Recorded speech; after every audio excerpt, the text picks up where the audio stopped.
ଯଶବନ୍ତ ରାଉତ। ବର୍ତ୍ତମାନ ମୁଁ ଅନୁରୋଧ କରିବି ବିକାଶ ପରିଷଦର ସଭ୍ୟମାନଙ୍କୁ ଅତିଥିମାନଙ୍କୁ ପୁଷ୍ପଗୁଚ୍ଛ ଏବଂ ଉତ୍ତରୀୟ ଦେଇ ସମ୍ବର୍ଦ୍ଧିତ କରିବେ। ତାପରେ ଆମେ କାର୍ଯ୍ୟକ୍ରମ ଆଗକୁ ନେବା। ବିଧାୟକଙ୍କର ଆ ପରେ ମଧ୍ୟ 6 ଗୋଟି ପ୍ରୋଗ୍ରାମ ଆହୁରି ଅଛି। ରଜ ମହୋତ୍ସବ 7ଟି 8ଟି ସାରିକିରି ଆସିଛନ୍ତି। ତାପରେ ପୁଣି କାର୍ଯ୍ୟ ବ୍ୟସ୍ତତା ଅଛି। ଆମେ ଯେତେ ଶୀଘ୍ର ଏ ସାଂସ୍କୃତିକ କାର୍ଯ୍ୟକ୍ରମ ମନୋରଞ୍ଜନ କାର୍ଯ୍ୟକ୍ରମ ମଧ୍ୟରେ ଆପଣମାନଙ୍କୁ କିଛି ବ୍ୟାଘାତ ସୃଷ୍ଟି କରିବୁନୁ। ଏଠି ଉପସ୍ଥିତ ଥିବା ଭାତପଡ଼ା ଗ୍ରାମର ସମସ୍ତ ଗ୍ରାମବାସୀ ମାନଙ୍କୁ ମୁଁ ପ୍ରଣାମ କରୁଛି। ନାନ୍ଦଳ ଗ୍ରାମ ପଞ୍ଚାୟତ ଏବଂ ଆଖପାଖରୁ ଆସିଥିବା ସମସ୍ତ ଗ୍ରାମବାସୀ ମା ଭଉଣୀ ଝିଅମାନେ ସମସ୍ତଙ୍କୁ ମୁଁ ଏଠିକି ସ୍ୱାଗତ କରୁଛି। ଏବଂ ବର୍ତ୍ତମାନ ଆମେ ଏଇ ଯୋଉ ଆଜି ଦ୍ୱିତୀୟ ରଜ ମହୋତ୍ସବ ଆମ ଭାତପଡ଼ା ନାନ୍ଦଳ ଗ୍ରାମ ପଞ୍ଚାୟତର ଭାତପଡ଼ା ଗାଁରେ ଅନୁଷ୍ଠିତ ହେଉଛି।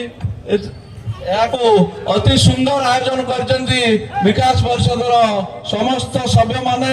1 ମାସ ଧରି ବଡ଼ ଉଦ୍ୟମ କରି ପରିଶ୍ରମ କରି ଏ ଯୋଉ ସୁନ୍ଦର ରଙ୍ଗାରଙ୍ଗ କାର୍ଯ୍ୟକ୍ରମ ସାଙ୍ଗରେ ଦୋଳି ବିଭିନ୍ନ ପ୍ରକାର କାର୍ଯ୍ୟକ୍ରମ ଆୟୋଜିତ କରିଛନ୍ତି।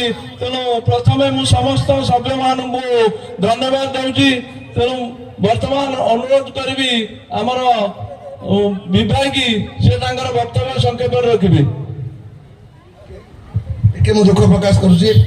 ଆମର ଯୋଉ ମୁଖବନ୍ଧ ଅଛି ଟିକେ ରାଜାଙ୍କୁ ଅନୁରୋଧ କରୁଛି ଯଥାଶୀଘ୍ର ସେ ତାକୁ ପଠନ କରିଦିଅନ୍ତୁ। ଆମର କାର୍ଯ୍ୟକ୍ରମ ଆରମ୍ଭ ହେଇଯିବ।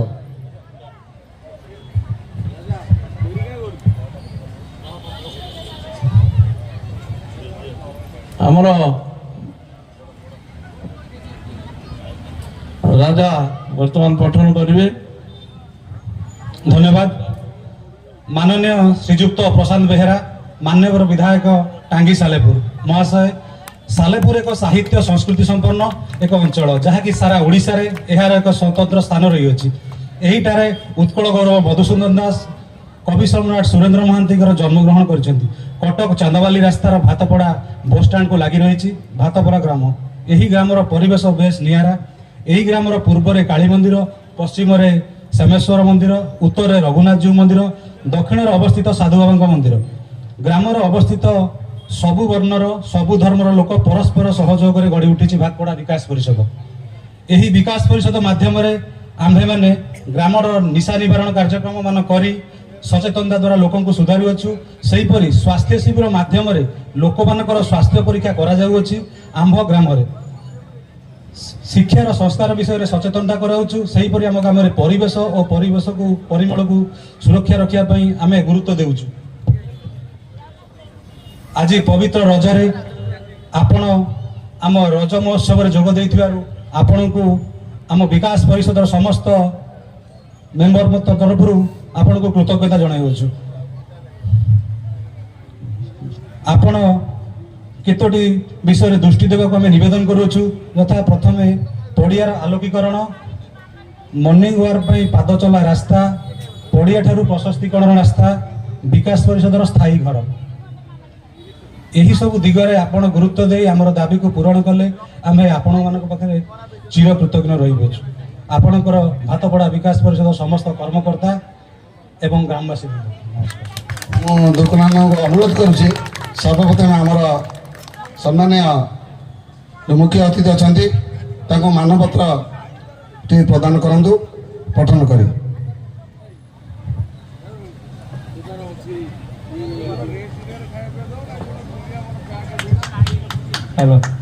ଭାତପଡ଼ା ବିକାଶ ପରିଷଦ ରଜ ମହୋତ୍ସବ 2024 ମାନତ ଶ୍ରୀଯୁକ୍ତ ପ୍ରଶାନ୍ତ କୁମାର ବେହେରା, ବିଧାୟକ ସାଲେପୁର ପ୍ରାର୍ଥୀ ମହାଭାଗ। ଆପଣ ସାଲେପୁର ବିଧାନସଭା ନିର୍ବାଚନ ମଣ୍ଡଳୀର ବିଧାୟକ ହୋଇଥିଲେ ମଧ୍ୟ ଆପଣ ନିଜର କାର୍ଯ୍ୟ ଦକ୍ଷତାରେ ଓଡ଼ିଶାରେ ଏକ ସ୍ୱତନ୍ତ୍ର ପରିଚୟ ସୃଷ୍ଟି କରିଛନ୍ତି। ଜନସାଧାରଣଙ୍କ ସେବାକୁ ସବୁବେଳେ ପ୍ରାଧାନ୍ୟ ଦେବାକୁ ଆପଣଙ୍କର ବ୍ୟକ୍ତିତ୍ୱର ଏକ ମହତ ପଣିଆ ଅଟେ। ଆପଣ ହେଉଛନ୍ତି ସରଳତା ଉଦାରତାର ଜଣେ ଅମୂଲ୍ୟ ପ୍ରତୀକ। ଆପଣଙ୍କର ସ୍ୱଭାବ ସୁଲଭ নম্রতা ଆପଣଙ୍କର ସଦ୍ଗୁଣ ବିଶେଷ ଭାବେ ଅଳଙ୍କୃତ କରେ। ବରିଷ୍ଠ ବ୍ୟକ୍ତିତ୍ୱ ଓ ନେତୃତ୍ୱ ସେଥିପାଇଁ ସାଲେପୁର ମାଟିର ବିକାଶ ସାରଥୀ ହୋଇପାରିଛନ୍ତି। ହେ ମହାଭାଗ, ରାଜନୀତି ଆପଣଙ୍କର ପେଶା ହୋଇନଥିଲେ ମଧ୍ୟ ଜନସେବା ଆପଣଙ୍କର ନିଶା ଅଟେ।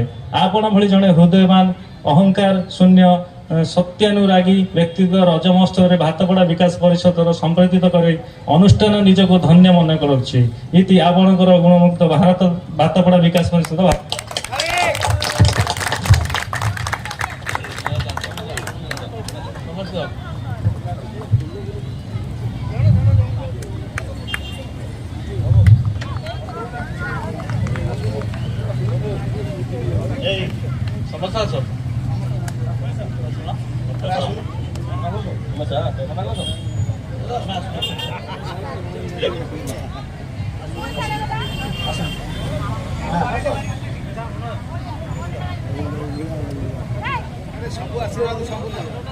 ଅଫିସ ପର୍ଯ୍ୟନ୍ତ ସବୁ ଯାକ ହଉଛି ମାନ୍ୟବର ବିଧାୟକଙ୍କର ଅନୁଦାନ। ତେଣୁ ମାନ୍ୟବର ବିଧାୟକଙ୍କ ସାହାଯ୍ୟ ସହଯୋଗରେ ଏତେ ଜିନିଷ ଆମେ କରିପାରୁଛୁ। ଆଗକୁ ଡାଙ୍ଗଳ ପଞ୍ଚାୟତରେ ଯାହା ଅଧୁରା କାମ ରହିଛି ତାକୁ ନିଶ୍ଚିତ ଭାବରେ 5 ବର୍ଷ ଭିତରେ ମାନ୍ୟବର ବିଧାୟକ ସମ୍ପୂର୍ଣ୍ଣ କରିବେ ବୋଲି ମୁଁ ତାଙ୍କଠୁ ଆଶା କରୁଛି। ମୁଁ ବର୍ତ୍ତମାନ ଅନୁରୋଧ କରିବି ବିଭାଗୀ 2 ମିନିଟ୍ ଭିତରେ ସେ ତାଙ୍କ ବକ୍ତବ୍ୟ ରଖିବେ। ଆଜିର ଏହି ଉଦଯାପନୀ ଉତ୍ସବରେ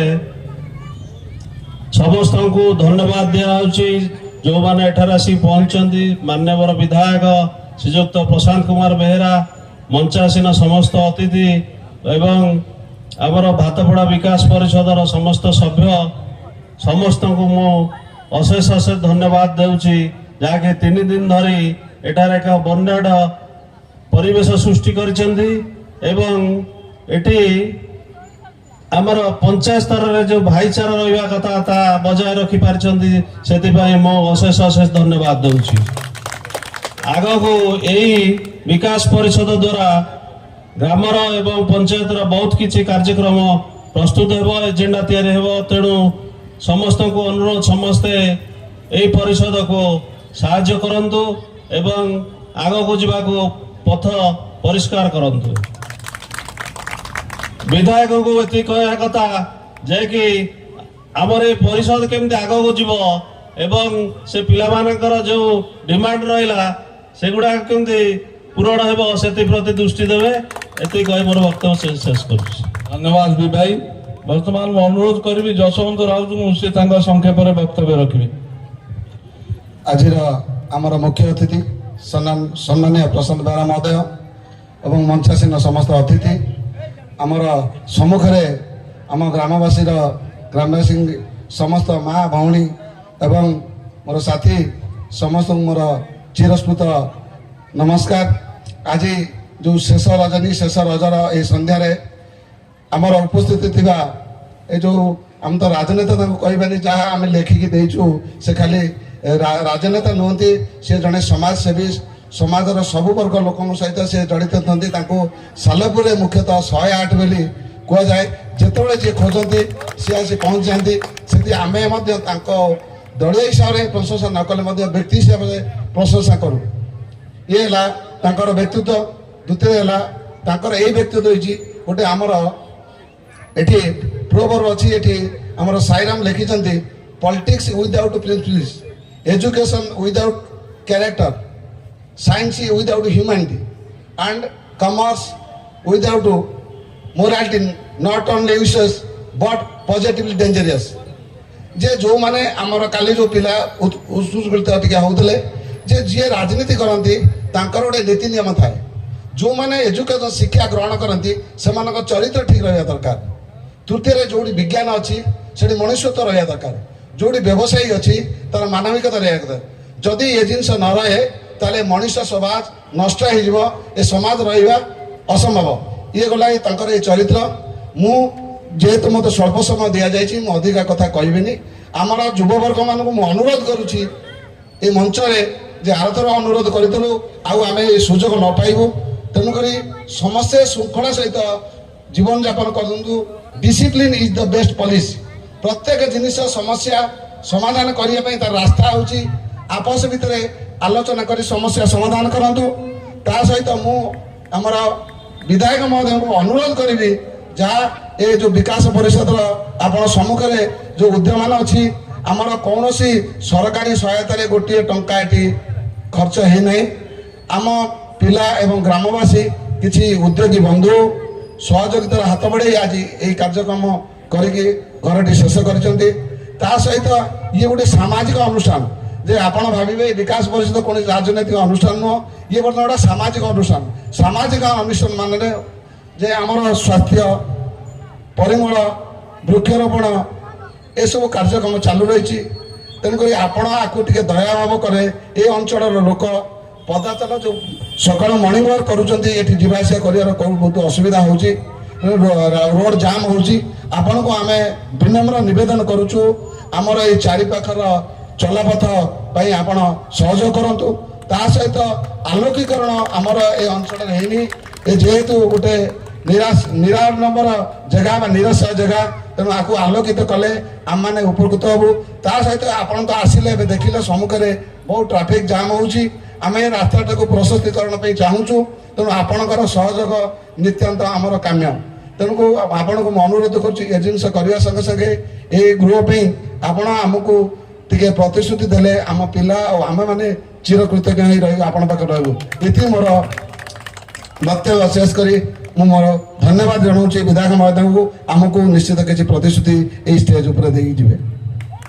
ଧନ୍ୟବାଦ ଯଶବନ୍ତ ବାବୁ। ବର୍ତ୍ତମାନ କାଲି ଯେଉଁ ଘଟଣା ହେଲା ସେଥିପାଇଁ ମୁଁ ବି ମଧ୍ୟ ସମସ୍ତଙ୍କୁ କ୍ଷମା ମାଗୁଛି।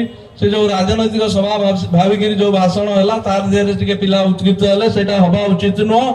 ତେଣୁ ମୁଁ ସେଥିପାଇଁ ସମସ୍ତଙ୍କ ଆଗରେ ଭାତପଡ଼ା ତରଫରୁ କ୍ଷମା ମାଗୁଛି। ଏଇଟା ହେବା ଉଚିତ ନୁହଁ। ସେ ରାଜନୈତିକ ଭାଷଣ ହେଇଯିବା ଦ୍ୱାରା ପିଲାମାନେ ଉତ୍ତ୍ୟକ୍ତ ହେଇଗଲେ। ତେଣୁ ମାନ୍ୟବର ବିଧାୟକ ମଧ୍ୟ ତତ୍କ୍ଷଣାତ୍ ଏ ଯେଉଁ ଘର ପାଇଁ ଯେଉଁଦିନ ପିଲା ଯାଇଥିଲେ 1,00,000 ଟଙ୍କା ଦେଇଥିଲେ, ଆମର ଜାଗାର ପ୍ରୋବ୍ଲେମ ସକାଶେ ହେଇପାରିଲାନି। ତେଣୁ ବର୍ତ୍ତମାନ ଯେଉଁ କଥା ଡିମାଣ୍ଡ ରଖିଲେ, ମୁଁ ବି MLAଙ୍କୁ କହିଥିଲି ପ୍ରୋଟେକ୍ସନ ଅଫ୍ ଗଭର୍ଣ୍ଣମେଣ୍ଟ ଲ୍ୟାଣ୍ଡରେ ଟଙ୍କା 10 ଲକ୍ଷ ଖଣ୍ଡେ ଦେବେ ବୋଲି ସେ ବରାଦ କରିଥିଲେ। ତେଣୁ ଏ ବର୍ଷ ସେଥିପାଇଁ ପଇସା ଦେବାକୁ ମୁଁ ମାନ୍ୟବର ବିଧାୟକଙ୍କୁ ଅନୁରୋଧ କରୁଛି। ଏବଂ ତତ୍ସଙ୍ଗେ ସଙ୍ଗେ ପଡ଼ିଆର ଯଦି ପରମାନେଣ୍ଟଲି ଆଲୋକୀକରଣ ହେଇଯାଆନ୍ତା, ଆମେ ଏ ଯେଉଁ କାର୍ଯ୍ୟକ୍ରମ କରିବା ବେଳେ ଆମେ ଆଉ ଆଲୋକର ଆବଶ୍ୟକତା ରହନ୍ତାନି। ସେଇ ଦୁଇଟି ଦାବି ମୁଁ ବିଶେଷ କରି ତାଙ୍କ ପାଖରେ ମାନ୍ୟବର ବିଧାୟକ ପାଖରେ କରୁଛି। ପିଲାମାନେ ସମସ୍ତ ଗ୍ରାମବାସୀ ସହୃଦୟ ବ୍ୟକ୍ତି କିଛି ଦାନ କରି ଏଡ଼େ ବଡ଼ ଅନୁଷ୍ଠାନ ତିଆରି କରିଥିବାରୁ ସମସ୍ତ ବଦାନ୍ୟ ବ୍ୟକ୍ତିମାନଙ୍କୁ ମୁଁ ଧନ୍ୟବାଦ ଦେଉଛି। ବର୍ତ୍ତମାନ ମାନ୍ୟବର ବିଧାୟକଙ୍କୁ ଅନୁରୋଧ କରିବି, ସେ ତାଙ୍କ ବକ୍ତବ୍ୟ ରଖିବେ। ପବିତ୍ର ମାଟି ଭାତପଡ଼ା ବିକାଶ ପରିଷଦ ଆନୁକୂଲ୍ୟରେ ଆଜି ସନ୍ଧ୍ୟାର ତୃତୀୟ ଦିବସରେ ରଜ ମହୋତ୍ସବ ପାଳନ ଉତ୍ସବ ସଭାର ସଭାପତି, ଆପଣମାନଙ୍କ ପ୍ରିୟ ସରପଞ୍ଚ, ଆପଣମାନଙ୍କ ସୁଖ ଦୁଃଖ ସାଥୀ ଜ୍ଞାନବାବୁ ମହୋଦୟ, ଆମ ସହିତ ଅଛନ୍ତି ଏ ମାଟିର ପୁଅ ସମସ୍ତ ଅତି ପ୍ରିୟ ବିଶ୍ୱପ୍ରକାଶ ପଟ୍ଟନାୟକ ମହୋଦୟ, ଆମ ସହିତ ଅଛନ୍ତି ପୂର୍ବତନ ସରପଞ୍ଚ ଛବିନନ୍ଦା, ସମସ୍ତଙ୍କ ଅତି ପ୍ରିୟ ଛବିନନ୍ଦା ମହୋଦୟ ଅଛନ୍ତି, ବିଭୁ ଭାଇ ଅଛନ୍ତି, ଯଶବନ୍ତ ବାବୁ ଅଛନ୍ତି, ଉମେଶଠୁ ଆରମ୍ଭ କରି ସିଲୁ ପର୍ଯ୍ୟନ୍ତ ଏବଂ ମନୋଜଠୁ ଆରମ୍ଭ କରି ଶମ୍ଭୁ ପର୍ଯ୍ୟନ୍ତ ସମସ୍ତ ଯୁବ ନେତୃତ୍ୱ ଏବଂ ଭାତପଡ଼ା ବିକାଶ ପରିଷଦ ସମସ୍ତ ସଦସ୍ୟ, ମୋ ମା ମାନେ, ମୋ ମୁରବୀ ମାନେ, ମୋ ଯୁବକ ମାନେ, ମୁଁ ସମସ୍ତଙ୍କୁ ରଜ ଉପଲକ୍ଷେ ମୋର ଆନ୍ତରିକ ଶୁଭେଚ୍ଛା ସମ୍ମାନ କରୁଅଛି। ଭାତପଡ଼ା ବିକାଶ ପରିଷଦକୁ ଯେତେ ପ୍ରଶଂସା କଲେ, ଯେତେ ଧନ୍ୟବାଦ ଦେଲେ, ଯେତେ ସାଧୁବାଦ ଜଣାଇଲେ ତାହା କମ୍ ହୋଇଯିବ। ଏଇଥିପାଇଁ କମ୍ ହୋଇଯିବ, ଆମ ସଂସ୍କୃତି ପରମ୍ପରାକୁ ଉଜ୍ଜୀବିତ କରିବା ସହିତ ଆମ ମା ମାନଙ୍କ ଭିତରେ ଆନନ୍ଦ ସହିତ ଭାତପଡ଼ା ଏକତାକୁ, ଭାତପଡ଼ା ଭାଇଚାରାକୁ, ଭାତପଡ଼ା ସଂସ୍କୃତିକୁ, ପରମ୍ପରାକୁ ଆଗକୁ ନେବା ପାଇଁ ଯେଉଁ ଅଭିନବ ପ୍ରୟାସ କରୁଛନ୍ତି, ସେଥିପାଇଁ ବହୁତ ବହୁତ ଧନ୍ୟବାଦ, ବହୁତ ବହୁତ ସାଧୁବାଦ ଜଣାଇବି। ଭାତପଡ଼ା ଗାଁ ହେଉଛି ଭାଇଚାରା ଗାଁ, ଭାତପଡ଼ା ଗାଁ ହେଉଛି ସଂସ୍କୃତିର ଗାଁ, ପରମ୍ପରା ଗାଁ, ଏକତାର ଗାଁ, ବିକାଶର ଗାଁ। ମୁଁ ଭାତପଡ଼ା ଗ୍ରାମବାସୀକୁ ଯେତେ ପ୍ରଶଂସା କଲେ ତାହା ମଧ୍ୟ କମ୍ ହୋଇଯିବ ଏବଂ ତାଙ୍କ ଭିତରେ ଯେଉଁ ଏକତା ଅଛି, ତାଙ୍କ ଭିତରେ ଭାଇଚାରା, ରାଜନୀତି ଉଦ୍ଦେଶ୍ୟ ରହି ସେ ସାମୂହିକ ବିକାଶ ପାଇଁ ସମସ୍ତେ ଏକାଠି ହୁଅନ୍ତି। ଇଏ ହେଉଛି ଭାତପଡ଼ା ଗ୍ରାମବାସୀ। ଏବଂ ରଜ ପର୍ବ ହେଉଛି କୃଷିଭିତ୍ତିକ ଗଣପର୍ବ, ରଜ ହେଉଛି ମାଟି ମାର ପର୍ବ। ରଜରେ ମା ମାନେ 3 ଦିନ କୌଣସି କାର୍ଯ୍ୟ କରନ୍ତି ନାହିଁ, ମାଟିକୁ ମଧ୍ୟ ପୂଜା କରାଯାଏ। ଚତୁର୍ଥ ଦିନ ବସୁମତୀ ଗାଧୁଆ କରାଯାଏ ଏବଂ ଯେଉଁ ବ୍ୟକ୍ତି, ଯେଉଁ ଅଞ୍ଚଳ, ଯେଉଁ ସମାଜ, ଯେଉଁ ଗାଁ ମାଟି ମାକୁ ସମ୍ମାନ ଦିଏ, ସେ ଗାଁ ବିକାଶ ଶୀର୍ଷରେ ପହଞ୍ଚେ, ବିକଶିତ ଗାଁ ହୁଏ। ଯଦି ମାଟି ମାକୁ ଆମେ ସମ୍ମାନ ଦେବା, ରଜ ପର୍ବ ସାର୍ଥକତା ରହିବ। ମୁଁ ନିବେଦନ କରିବି, ନମ୍ରତା ସହିତ ଅନୁରୋଧ କରିବି, ଆମେ ମାଟି ମାକୁ ସମ୍ମାନ କରିବା। ମା ଆମକୁ ଜନ୍ମ ଦେଇଛି, ମାଟିରେ ଗଡ଼ି ଉଠି ଉପରକୁ ଯାଇପାରିଛେ। आम परिचय देछि से दृष्टिकोण आपण मानकु निवेदन करिबि समस्त आगे आसिबे।